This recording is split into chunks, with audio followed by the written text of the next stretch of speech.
அவனுடைய வார்த்தை கடந்து செல்வதற்கு முன்பாக கண்களை மூடி ஜெபம் செய்வோம். மகா இரக்கமும் கிருபை நிறைந்த எங்கள் ஆண்டவராக இயேசு கிறிஸ்து, இந்த கால வேளையிலே உங்களுடைய சமூகத்தில் வரையும் உங்களுக்காக இந்த மாதத்தினுடைய 3வது வாரத்திற்காக வருகிறோம். கடந்த நாட்களிலே ஆண்டவரே எங்களை இந்த நாளிலே கிட்டத்தட்ட 18 நாட்களாக எங்களை நீர் அற்புதமாக அதிசயமாக நடத்தியிருக்கிறதற்காக நன்றி. இந்த மனமகிழ்ச்சி நாங்கள் பரிசுத்தமாக அனுசரிக்க உதவி செய்ய இந்த நாளிலே அடியான் மூலமாக பிரசங்கம் பண்ண இருக்க தேவ வார்த்தை ஆண்டவரை ஒளிபரிக்கும் மூலமாக ஆலயத்துக்குள்ளாக அமர்ந்திருக்கிற பிள்ளைகளுக்கு மாத்திரமல்ல, ஆலயத்துக்கு வெளியே இல்லங்களிலே அமர்ந்து கேட்டுக்கொண்டிருக்கிற ஒவ்வொரு குடும்பங்களுக்கும் சகோதர சகோதரிகளுக்கும் சிறு பிள்ளைகளுக்கும் மிகுந்த ஆசீர்வாதமாய் மாற்றி தாருங்க. முகன் மூலமாய் பார்க்குற பிள்ளைகளையும் ஆசீர்வதிங்க. இயேசு கிறிஸ்து நாம் வேண்டுகிறாவே ஆமென். இந்த நாளிலே நாம் தியானிக்க இருக்கிற வேத வசனத்தை நாம் வாசிப்போம். எபேசியர் புத்தகம் 1ஆம் அதிகாரம் 19ஆம் வசனத்தில் வார்த்தை சொல்கிறது, தாம் கிறிஸ்துவை மரித்தோரிலிருந்து எழுப்பி அவரிடத்திலே நடப்பித்த தமது பலத்த சத்துவத்தின் வல்லமையின்படி விசுவாசிக்கிறவர்களாகிய நம்மிடத்திலே காண்பிக்கும் தம்முடைய வல்லமையின் மகா மேன்மையான மகத்துவம் இன்னதென்று நீ அறியும்படிக்கு அவர் உங்களுக்கு பிரகாசமுள்ள மனக்கண்களை கொடுக்க வேண்டும் என்று வேண்டிக் கொள்கிறேன். அல்லேலூயா.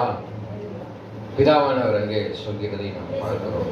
எபேசியர் புத்தகம் 1ஆம் அதிகாரம் 19ஆம் வசனம், தாம் கிறிஸ்துவை மரித்தோரிலிருந்து எழுப்பி அவரிடத்திலே நடப்பித்த தமது பலத்த சத்துவத்தின் வல்லமையின்படி விசுவாசிக்கிறவர்களாகிய நம்மிடத்தில் இயேசு கிறிஸ்து இந்த உலகத்திற்கு வந்தார் என்று பார்க்கிறோம்.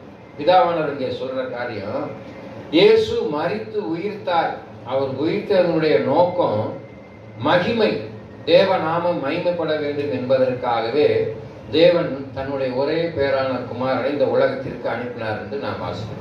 யோவான் புத்தகம் 3ஆம் அதிகாரம் 17ஆவது வசனத்தில் பார்த்தோம்னா மிக தெளிவாக சொல்லியிருக்கிறது, பிதாவானவர் இயேசுவை இந்த உலகத்திற்கு அனுப்புவதனுடைய நோக்கம் இந்த உலகத்தை ஆட்களுக்குள் தீர்க்காதபடி இந்த உலகத்தை ரட்சிக்கும்படியாக தன்னுடைய ஒரே பேரான குமாரனை அனுப்பினார் என்று அங்கே சொல்லப்பட்டிருக்கிறது.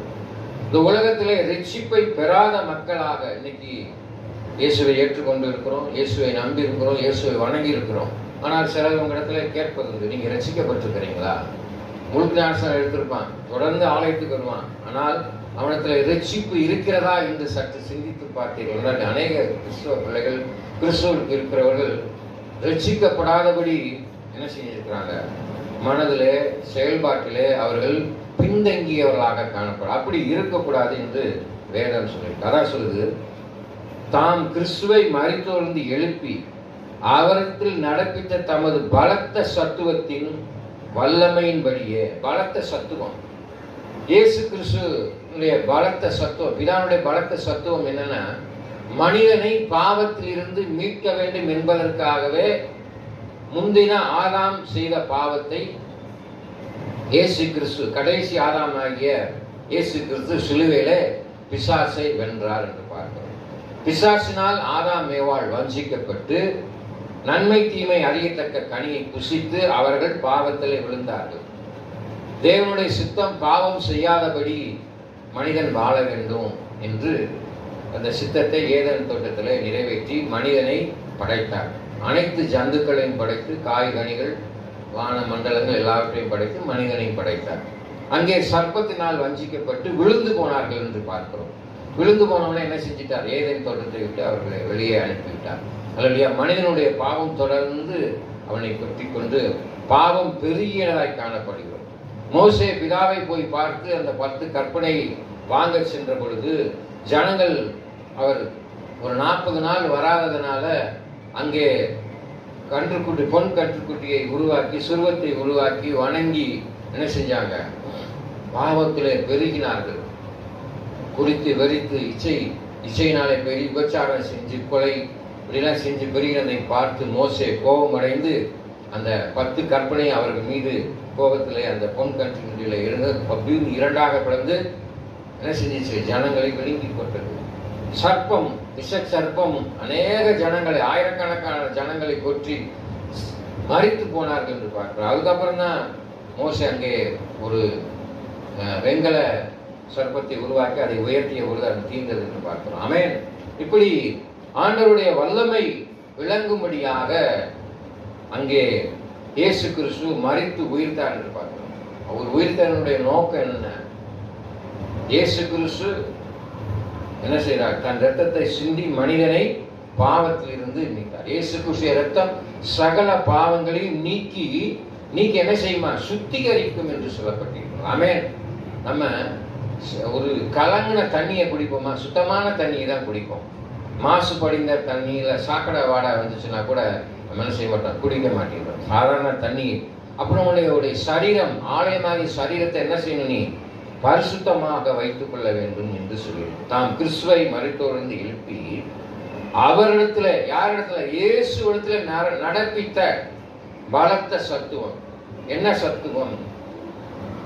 அன்பான தேவ பிள்ளைகளை, மரித்து உயிர்த்தது மாத்திரமல்ல, மனிதனை மீட்டெடுத்தார் என்ற சத்துவம். பாவத்திலிருந்து மீட்டெடுத்தார். அங்கே இயேசு கிறிஸ்து குஷ்டரோகியை சுகமாக்கினார். நீனும் நானும் சுகமாக்க முடியுமா? நீ விசுவாசித்தால் தேவ மகிமை காண முடியும். முடியாது என்றில்லை. என்னை காட்டிலும் அதிக அற்புதங்களையும் அதிசயங்களையும் செய்வார். உங்களுக்குள்ள இயேசு கிறிஸ்து இருப்பாரானால் நீங்க உங்க வியாதிக்காக, உங்க பிரச்சனைக்காக ஜெபம் பண்ணும்போது அதுக்கு பதில் கிடைக்கும். அதுல நம்ம அவிசுவாசமா இருக்கணும். அப்படி இருக்கக்கூடாது. அங்கே சத்துவத்தின் வல்லமையின்படியே விசுவாசிக்கிறவர்களாகிய, பார்த்தீங்களா? விசுவாசிக்கணும். என்ன விசுவாசிக்கணும்? என் வாழ்க்கையில எனக்கு போராட்டம் இருக்கு, அதான் சொல்லியிருக்கேன். உலகத்துல கோத்திரம் முழுத்திடல் போல் நான் உலகத்தை ஜெயித்திருக்கிறேன். உன்னுடைய பலவீனத்துல என்னுடைய பலன் பூர்ணமாய் விளங்கும். அப்ப நம்மளுக்கு எப்பெல்லாம் பலப்படுறோமோ, எப்படி பலவீனப்படுறோம் என்று நீங்கள் சிந்தித்து பாருங்க. நம்மள ஒருத்தவங்க கோபம் மூட்டினா என்ன செஞ்சிடறோம்?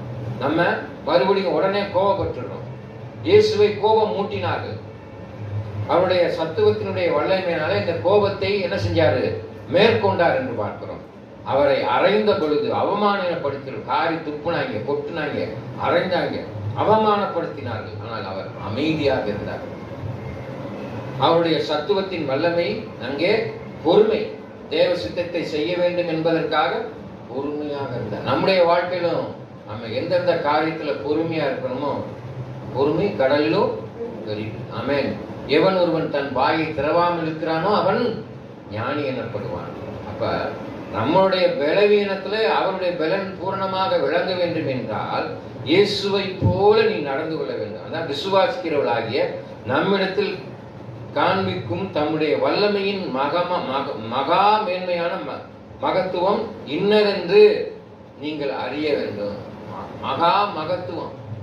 என்ன மகத்துவம்? இயேசுவை போல இருக்க வேண்டும். இயேசுவா மாறிட முடியாது. நீ நானும் இயேசுன்னு சொல்லவே முடியாது. இயேசுவை போல இருக்கலாம். இப்ப என் மகன் பார்த்தா என்னை மாதிரி தான் இருப்பான்.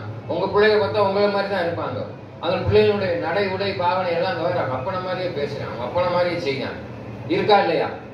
அப்ப நம்மளுடைய நடத்தை எப்படி இருக்கிறதோ அதை போலதான் நம்ம பிள்ளைகள் இருக்கணும். அப்ப இயேசுடைய பிள்ளைகளா இருக்கிற நீ இயேசுவை போல இருக்கிறத என்ன?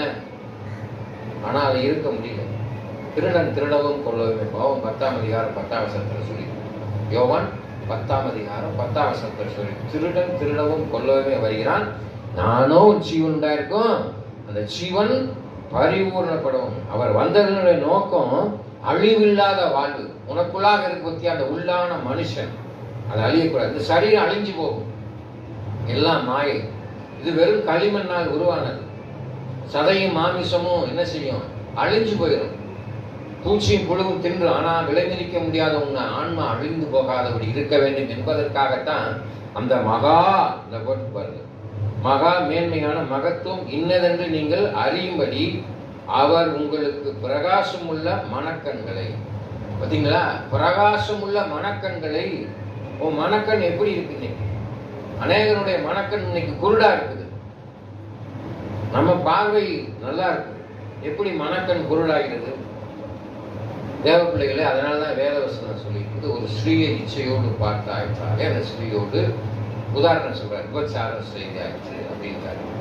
அலையா?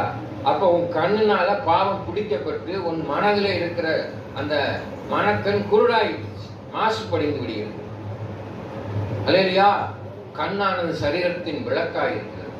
உன் கண் வெளிச்சமாயிருந்தால் உன் சரீரம் முழுவதும் வெளிச்சமாயிருக்கும். உன் கண் கெட்டதா இருந்தால் உன் சரீரம் முழுவதும் இருளாயிருக்கும்.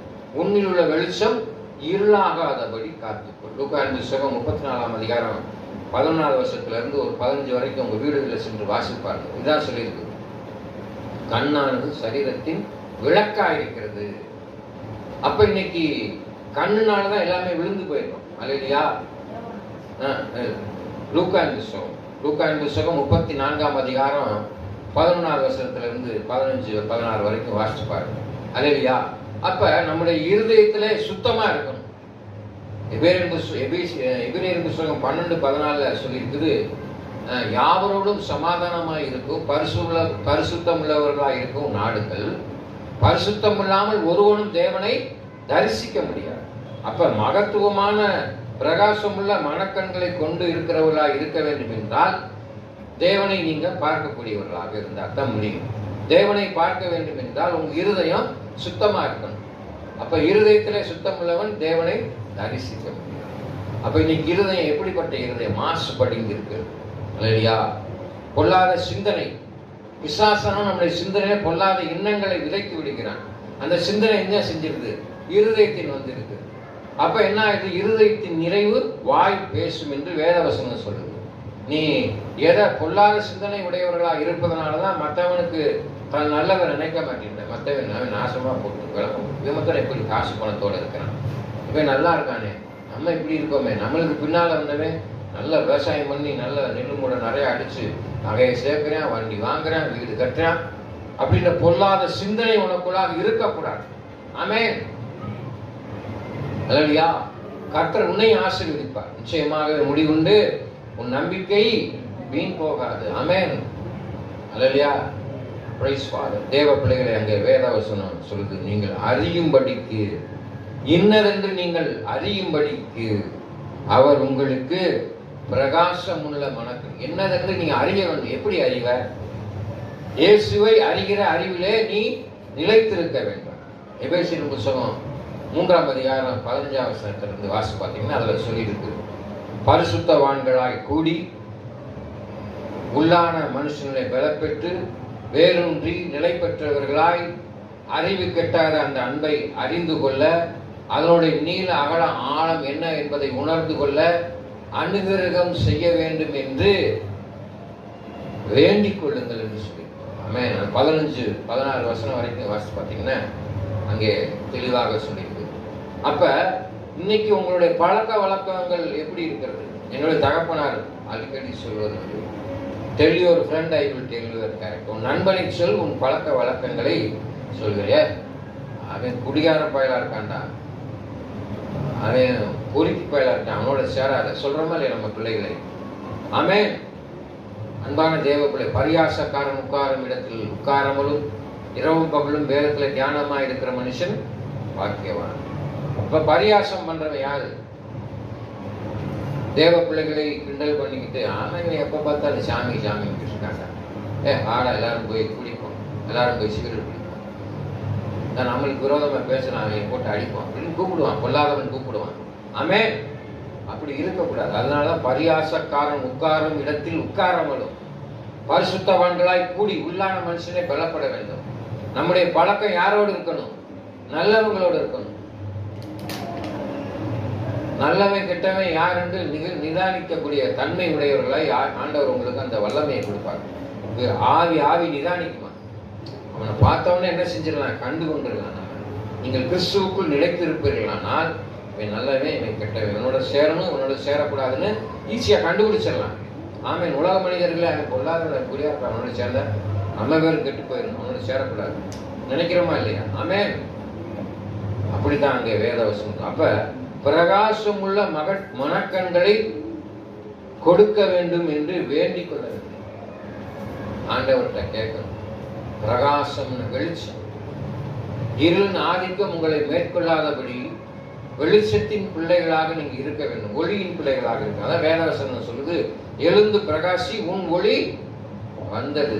ஒரு மெழுகு திரிக்க கொளுத்தி வச்சுட்டு சட்டையை வச்சு மூடிட்டீங்கன்னா என்ன செஞ்சிடும்? அது அணைஞ்சு போயிடும். விளக்கு தண்டையை கொடுத்து அதை ஒரு உயரத்துல வச்சாதான் எல்லா பக்கமும் வெளிச்சம் கிடைக்கும், எல்லாருக்கும் வெளிச்சம். அப்ப இன்னைக்கு உங்களை உருக்கி அநேகருக்கு என்ன செய்யணும்? ஆசீர்வாதமாய் வெளிச்சம் கொடுக்கக்கூடிய பிள்ளைகளாக இருக்கும். இயேசு கிறிஸ்து தன்னைத்தானே ஒப்பு கொடுத்தார், சிலுவையிலே ஒப்பு கொடுத்தார். அவர் ஏக பலியாக ஒப்பு கொடுத்தனால்தான் இன்னைக்கு நீனும் நானும் சுதந்திரமா ஜீவ விருட்சத்தின் கனியை பெற்றுக்கொள்ள முடியும். நன்மை தீமை அறியத்தக்க கனிகளுக்கு தப்பிச்சிருக்கோம். இன்னொன்று, ஜீவ புஸ்தகத்தில் பேர் எழுதப்படும், வெண்ணாடை தரிக்கப்படும், ஜீவ கிரீடம் கொடுக்கப்படும். இதையெல்லாம் பெற்றுக்கொள்ள வேண்டும் என்றால் நீங்க என்ன செய்யணும்? உங்களுடைய மனக்கண்கள் குருடா இருக்கக்கூடாது. அல்லையா? இன்னைக்கு பார்வை இல்லாதவங்க எவ்வளவு கஷ்டப்படுறாங்க பாருங்க ஏறுவதற்கு. நம்ம பார்வை இருந்தும் கண் இருந்தும் குருடர்களா இருக்கிறோம். ஆமென். இன்னைக்கு கண் இருந்தும் எத்தனை பேர் குருடர்களா இருக்கிறோம். ஆமென். அப்படி இருக்கக்கூடாது. உன் மனக்கண், இன்னைக்கு கண்ணு நல்லா இருக்கிற மனக்கண் குருடாகி அநேக பாவத்துக்குள்ளாக தள்ளப்பட்டிருக்கணும். அதான் திருடன் திருடவும் கொல்லவுமே அழிக்கவுமே வருகிறான், நானும் ஜீவன் பரிபூர்ணப்பட. அதான் அந்த ஜீவனை பரிபூர்ணப்படுத்தும்படியாக அவர் இங்கே வந்தார் என்று பார்க்கணும். அப்ப உன் வாழ்க்கையில் சோதனை வரத்தான் செய்யும். அங்கே 1 கொரிந்தியர் புஸ்தகம்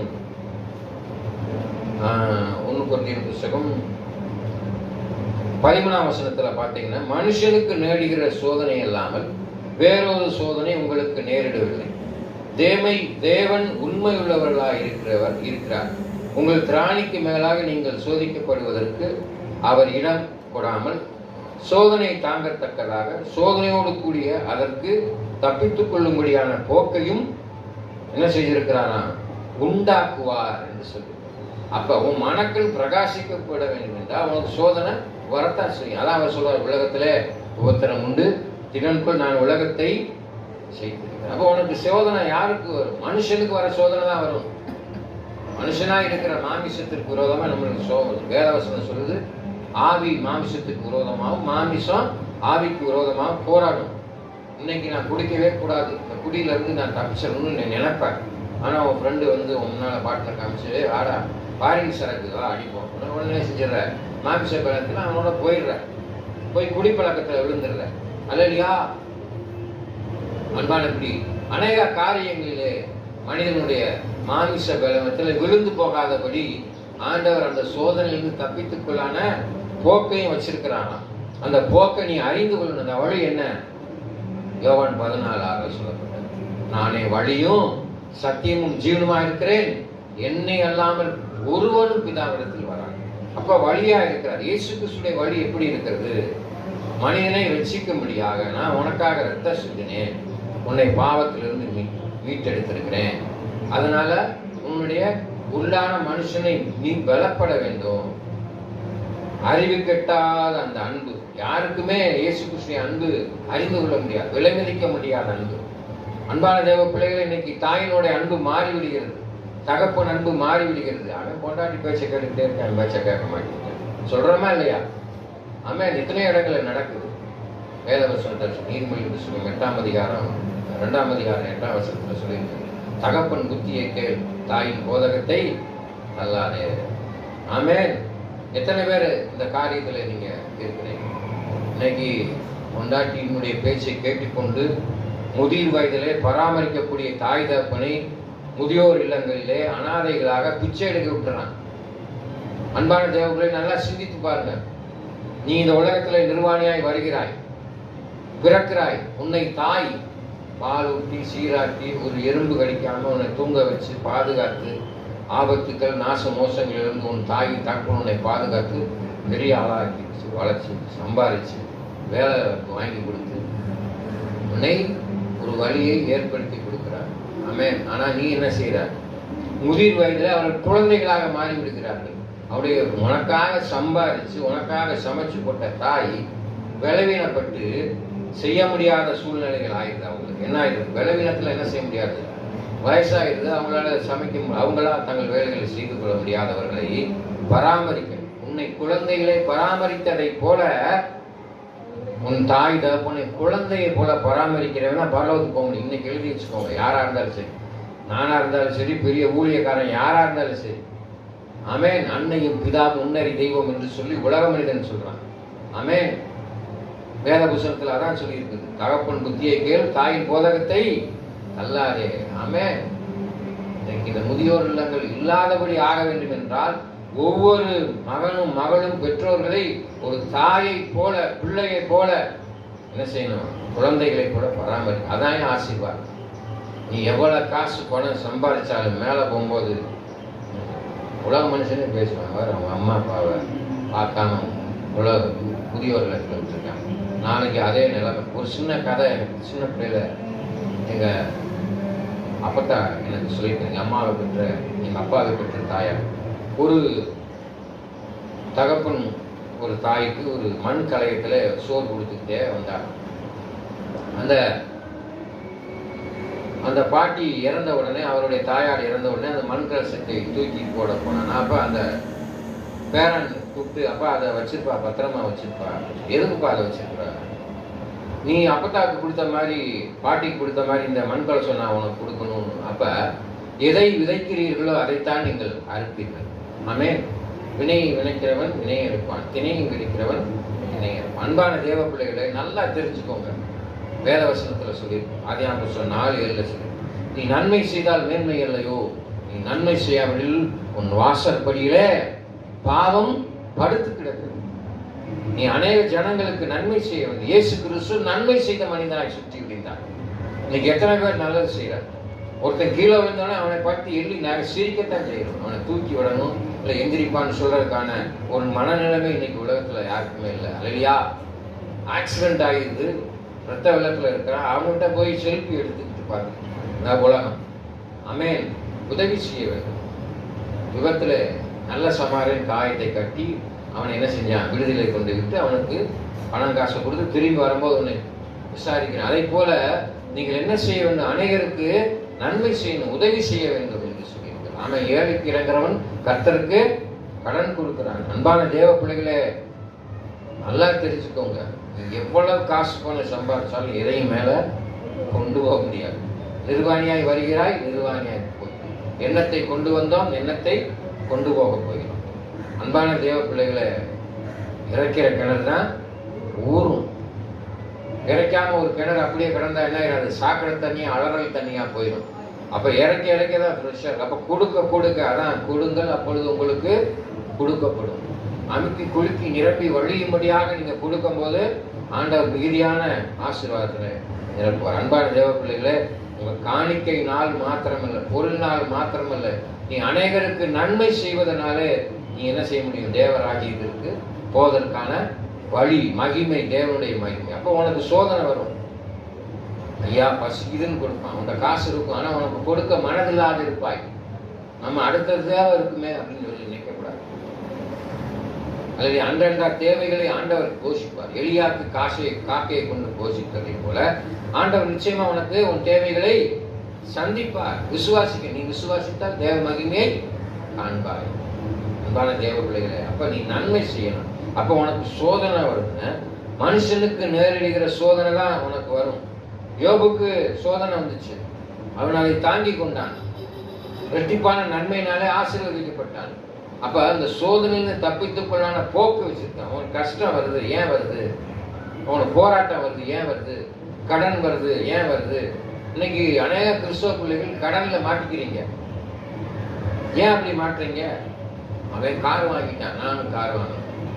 ஒரு 10,000 20,000 கொண்டு போய் முதலீடா போட்டு ஒரு காரை வாங்கி, அந்த ஒரு போட்டி, பொறாமை, அதனால என்ன செஞ்சிடறீங்க? காரையோ ஒரு 2 வீலரையோ வாங்கிவிட்டு அடுத்த தவணை கட்ட முடியாம திணறி போயிடுறீங்க. வேதவசனம் சொல்லுது, நீயோ கடன் வாங்காது இருப்பாய், அநேக ஜனங்களுக்கு கடன் கொடுப்பாய். ஆமென். அன்பான தேவ பிள்ளைகளே, கடன் வாங்குவது ஒரு பாவம். கடன் ஒரு பாவம். கடன் வாங்குவதனால நீ கடன் வாங்குவனுக்கு அடிமையாகிற. என்னை தவிர வேற யாருக்கு நீ அடிமையா இருக்கக்கூடாதுன்னு வேதவசனம் சொல்லுது. என்னை தவிர வேற யாருக்காவது நீ அடிமையா இருந்த நீ எனக்கு பாத்திரன் அல்ல. நீ என் மனைவி அதிகமா நேசிச்சாலும், உன் புருஷனை நீ அதிகமா நேசிச்சாலும், நீ எனக்கு பாத்திரன் அல்ல. என் மீதுதான் அதிக அன்பு வச்சிருக்கணும் அப்படின்னு சொல்றாரு. ஆமென். அதிகமான அன்பு. சிலர் விக்கிற மாதிரி நேசிப்பாங்க, பொண்டாட்டி அதிகமா நேசிப்பாங்க, புருஷனை அதிகமா நேசிப்பாங்க, பிள்ளைகளை அதிகமா நேசிப்பாங்க. ஊழியர்களை பெரிய தெய்வம் மாதிரி சில பேர் சபையில் விசுவாசிகள் தெய்வம் மாதிரி நடத்துவாங்க. அப்படிலாம் நடத்துன்னு ஆண்டவர் திருத்திவார். இல்லையா? நல்லா தெரிஞ்சுக்கோங்க. அது விக்கிரகம், அதுக்கு ஒரு விக்கிர ஆராதனை. இயேசுவை நேசிக்கணும், இயேசுவை போல இருக்க வேண்டும். அங்கே சோதனையில் தப்பித்துக்கொள்ளான தாங்கத்தக்க சோதனை, சோதனையோடு கூட அதற்கு தப்பித்துக் கொள்ளும்படியான போக்கையும் வச்சிருக்கிறார். அந்த போக்கை நீங்க அறிந்து கொள்ள வேண்டும். இன்னைக்கு அதை அறிந்து கொள்ளாம தான் என்ன செஞ்சிடறோம், மாட்டிக்கிறோம். கடன் வாங்கக்கூடாதுன்னு சொல்றாரு, ஆனா கடன் வாங்கி மாட்டிக்கிறீங்களா? குடிக்க கூடாதுன்னு சொல்றாரு, ஆனா குடிச்சுட்டு உடம்பை கெடுத்துக்கிறார். தீய பழக்கத்தை பாவ பழக்கத்துக்கு போய் உபச்சாரம் ஆகி எய்ட்ஸ் வியாதியை வாங்கிக்கிறார். ஆமே. அப்போ உன் சரீரமாகிய ஆலயத்தை நீ என்ன செய்யணும், பரிசுத்தமா வச்சுக்கணும். நீ பரிசுத்தமா வச்சிருந்தாலும் உன் சரீரம் நல்லா இருக்கும். சுத்தமா வச்சிருந்தாதான் நல்லா இருக்கும். அழுக்குங்களுக்கும் ஒரு பைத்தியக்காரங்கிட்ட கிட்ட போக முடியுமா? போகவே முடியாது. அப்ப நீ குளிக்காம 4 நாள் இருந்து பாரு, பெத்த பிள்ளைய உன் பக்கத்துல வராது. அப்ப உன்னுடைய சரீரத்தை நீ பரிசுத்தமா வச்சு சுத்தமா வச்சு, பாளையத்துக்கு நம்ம வரோம், குளிச்சு கிழிச்சு சென்ட்டு வீட்டுல அடிச்சு பவுடர் போட்டு சுத்தமா மணக்கிற மாதிரி வரோம். ஆமே. அப்ப வெளி தோற்றம், மனுஷன் வெளித்தோப்படுகிற கர்த்தரோ உன் இருதயத்தை. அப்ப நீ உள்ளான மனுஷன், உள்ளான இது எப்படி இருக்குது, கரைதிரை உடையதாய், பாவம் நிறைந்ததாய், அழுக்கு மாசும் படைந்திருக்கு, வெள்ளையடிக்கப்பட்ட கல்லறையாட்டம் இருக்கிறோம். ஆமென். உன் மனசு உள்ள வெள்ளையா இருக்கணும், சுத்தமா இருக்கணும். அதனாலதான் இங்க வேற வசனம் சொல்லுது, பரிசுத்தம் இல்லாமல் ஒருவனும் கர்த்தரை தரிசிக்க முடியாது. இப்ப ஆண்டவரை நீங்க பார்க்க வந்திருக்கிறன்னா இது வெறும் கட்டடம். இந்த இடத்துல கூடி ஆண்டவரை ஆராதிக்க முடியாது. நீ சுத்தமா வந்திருக்கிறியா? வீடுகளை பார்த்துருக்கீங்களா? இந்த மாத விளைவு இருக்கிற காலங்களிலே கிராமங்களிலே அந்த ஜனங்களை என்ன செஞ்சிருவாங்க, பிள்ளைகளை வெளியே உட்கார வச்சிருவாங்க, வீட்டுக்குள்ள வர முடியாது. தீட்டு என்று சொல்லி உலகப்புறமான ஒரு காரியத்தை தீட்டுன்னா, அப்போ நீ உள்ள எவ்வளவு மாசு வச்சிருக்கிற, உன் சரீரத்துல எவ்வளவு தீட்டு இருக்கும். பொல்லாத எண்ணம், பொல்லாத சிந்தனை, பொல்லாத பேச்சு, எல்லா அழுக்கையும் வச்சுக்கிட்டு நீ வந்தா ஆண்டவர் அவனை பார்ப்பாரா? அதனால பரிசுத்தம் இல்லாமல் ஒருவனும் தேவனை தரிசிக்க முடியாது. அதனாலதான் மோசே போய் நின்றப்ப, நீ நிக்கிற இடம் பரிசுத்தமான செருப்பை கழட்டி போடுறாங்க. அப்ப செருப்பே போடக்கூடாது, வெளிய செருப்பே போடக்கூடாதுன்னா உள்ள எவ்வளவு சுத்தமா இருக்கணும். அதான் மகிமை அங்கே சொல்லியிருப்பாரு. அந்த நம்ம இதுல அங்கே பார்க்கிறோம், நம்மிடத்தில் காண்பிக்கும்படி தம்முடைய வல்லமையின் மகா மேன்மையான மகத்துவம் இன்னதென்று நீங்கள் விரும்பியபடி அவர் உங்களுக்கு பிரகாசமுள்ள மனக்கண்களை கொடுக்க வேண்டும் என்று. அதை நம்ம முதல் வாசித்தான், எபேசியர் புத்தகம் 1ஆம் அதிகாரம் 10ஆம் வசனம். பிரகாசமுள்ள மனக்கண்கள். அப்ப வெளிச்சமா இருக்கணும், ஒளியின் பிள்ளையா இருக்கணும். ஆமென். அப்ப இருளின் ஆதிக்கம் உன்னை மேற்கொள்ளாதபடி ஒளியின் பிள்ளைகளா யாரெல்லாம் இருக்கிறீங்களோ அவங்கெல்லாம் தேவனை தரிசிக்க முடியும், தேவனோடு பேச முடியும், தேவன் தேவைகளை எல்லாவற்றையும் சந்திப்பார். கண்களை முடிக்க வம்சிப்போம். மகா இரக்கமும் கிருபை நிறைந்த எங்கள் ஆண்டவராய் இயேசு கிறிஸ்து இந்த நாளிலே வெளிச்சமுள்ள பிரகாசமுள்ள மனக்கண்களாய் உடையவர்களாய் எங்களை மாற்றிக் கொள்வதற்கு, எங்களுக்கு வரும் சோதனையில் தப்பித்துக்கொள்ளான போக்கையும் நாங்கள் தாங்கிக் கொள்ளத்தக்க, மனுஷனுக்கு நேடுகிற சோதனை இல்லாமல் வேறொரு சோதனை வராது, நாங்கள் தாங்கிக் கொள்ளத்தக்க சோதனையும் அந்த சோதனையில் தப்பித்துக்கொள்ளான போக்கையும் வச்சிருக்கேன்னு சொல்லியிருக்கிறீங்க. இப்படிப்பட்ட சோதனை, உலகத்தில் இருக்கிற சோதனையில் நீங்கள் தப்பித்துக் கொண்டு பிரகாசமுள்ள மனக்கண்களை எங்களுக்கு நீ தர வேண்டும் என்று மீட்பரும் இரட்சகருமாய் இருக்கிற இயேசு கிறிஸ்துவின் நாமத்தில் வேண்டிக் கொள்கிறேன் சொல்லிட்டாப்பனே. ஆமென். என் ஆத்மாவே கர்த்தரை சோதரி, என் முழுமையர் பரிசுத்த நாமத்தை சோதரி, என் ஆத்மாவே கர்த்தரை சோதரி, கர்த்தர் செய்வ சகல உபகாரங்களை மறவாதே. ஆமென். நம் ஆண்டவராகிய இயேசு கிறிஸ்துவின் கிருபையும் பிதாவே என்னுடைய அன்பும் பரிசுத்த ஆவியான அன்பின் வைக்கும் இப்பொழுதும் சதா காலம் இருப்பதாக. ஆமென். கர்த்தர் தாமே